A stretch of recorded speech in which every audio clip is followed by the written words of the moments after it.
Hello there, student. Let us talk about malpractice, shall we? What is malpractice? According to the American Board of Professional Liability Attorneys, medical malpractice occurs when a hospital, doctor, or other healthcare professional causes an injury to a patient through a negligent act. Here are the most common malpractices committed. First is improper medication or dosage. For example, in 2014, a medication error of an excessive amounts of Levophed administered at Vibra Hospital of Sacrament claimed a patient's life. They penalized the facility a maximum fine of $75,000.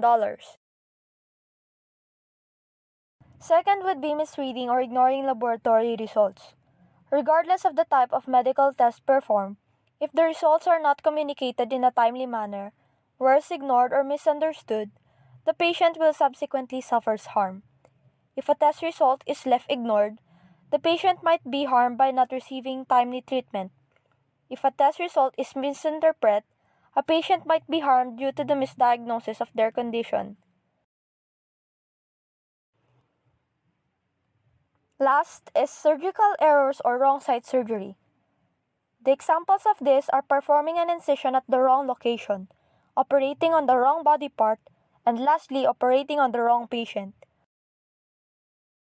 The healthcare team should ensure that all relevant documents and related information are correctly identified, labeled, and matched to the patient's identifiers to prevent surgical errors.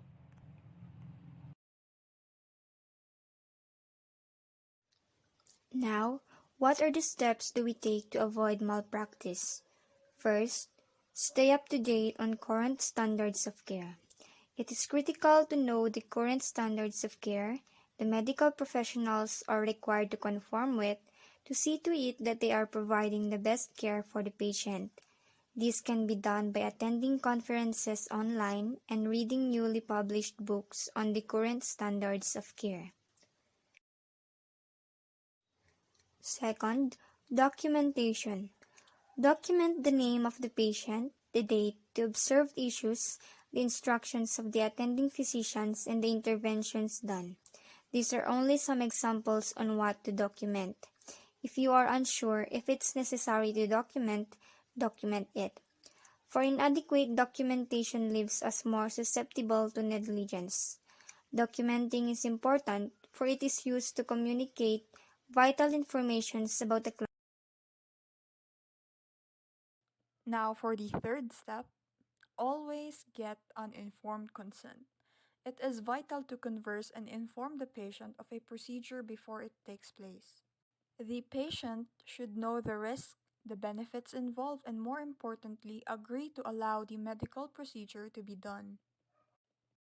The nurse should assess the patient's understanding of what they are agreeing to. The following are the required elements for documentation of the informed consent discussion. Firstly is the nature of the procedure. Secondly are the risk, the benefits, and the procedure. Thirdly are the reasonable alternatives. Should the patient not want to go through with the procedure, the nurse must present the alternatives. Fourthly are the risk benefits of the alternatives. And fifth is the assessment of the patient's understanding of what they are agreeing to. Now for the fourth step, we would recommend a follow-up. Follow-ups with your patients and the participating physicians allows the nurse to stay up to date with the patient's case, as the patient and the physicians are a valuable source of direct feedback.